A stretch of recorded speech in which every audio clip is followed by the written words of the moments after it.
కూటమి ప్రభుత్వం వచ్చిన తర్వాత విద్యార్థులని, నిరుద్యోగులని, యువతని ఎంత మోసం చేసిందో, దగా చేసిందో ఈ 2 సంవత్సరాల్లో అందరికీ కూడా స్పష్టంగా అర్థమైంది.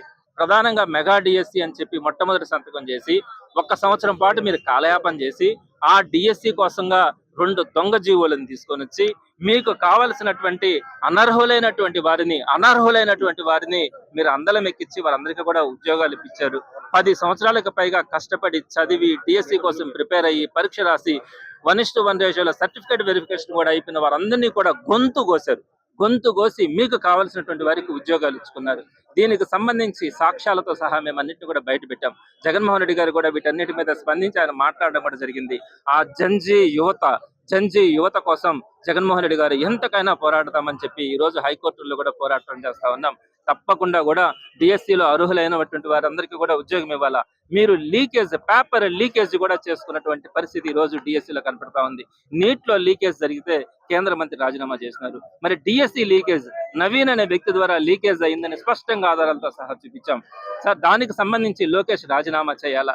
ఆయన రాజీనామా చేయకుండా సిబిఐ ఎంక్వైరీ చేసినా కూడా దానికి నిష్పాక్షికమైనటువంటి విచారణ జరిగే అవకాశం లేదు. కాబట్టి ఆయన స్వచ్ఛందంగా తప్పుకొని సిబిఐ ఎంక్వైరీ జరిపినప్పుడే వాస్తవాలన్నీ కూడా బయట వస్తాయి. ఇది ఈ రోజు కొన్ని లక్షల మంది యువత చేస్తున్నటువంటి డిమాండ్. అదేవిధంగా మీరు నిరుద్యోగ భృతి 30 లక్షల మంది యువతకి మీరు నిరుద్యోగ భృతి ఇస్తానని చెప్పి ఈ రోజుకి ఒక్క నిరుద్యోగి కూడా ₹1 కూడా మీరు నిరుద్యోగ భృతి ఇవ్వనటువంటి పరిస్థితి ఉంది. అదేవిధంగా ఫీజు రియంబర్స్మెంట్ బకాయిలు కూడా 2.5 సంవత్సరం కాలంగా సుమారుగా ₹7,000 కోట్ల ఈ రోజు ఫీజు రియంబర్స్మెంట్ కానీ వసతి దీవెన రూపంలో కానీ మీరు ఇవ్వాల్సినటువంటి పరిస్థితి. వసతి దీవెన కింద అయితే ₹1 అంటే ₹1 కూడా ఒక్క విద్యార్థికి కూడా మీరు ఇవ్వలేదంటే విద్యార్థులను ఎంత మోసం చేస్తా ఉన్నారనేది మీరు ఆలోచించుకోవాలా. వీటన్నింటి మీద కూడా ఈ రోజు ఆ జంజీ యువత తరపున వైఎస్ఆర్సీపీ ముందుండి రిలే నిరాహార దీక్షలు చేయడం కూడా జరుగుతూ ఉంది. తప్పకుండా కూడా ఈ కార్యాచరణను కొనసాగించడం కానీ ఈ ప్రభుత్వం దిగొచ్చేంత వరకు కూడా ఈ కార్యక్రమాన్ని ముందుకు తీసుకెళ్లడం కూడా జరుగుతుందని తెలియజేస్తాం. మొట్టమొదటిసారిగా మన నెల్లూరు జిల్లాలో క్యాన్సర్ సంబంధిత సంపూర్ణ వైద్య సేవలు ఇప్పుడు మన మెడికవర్ హాస్పిటల్ నందు అందుబాటులో.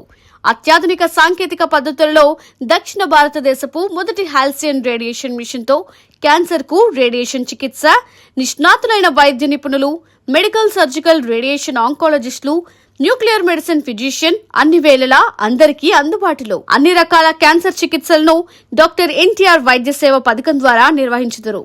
మరిన్ని వివరాలకు 086135003551 ను సంప్రదించండి. Medicover cancer institute, NH5, Chintareddypalem cross road, Nellore.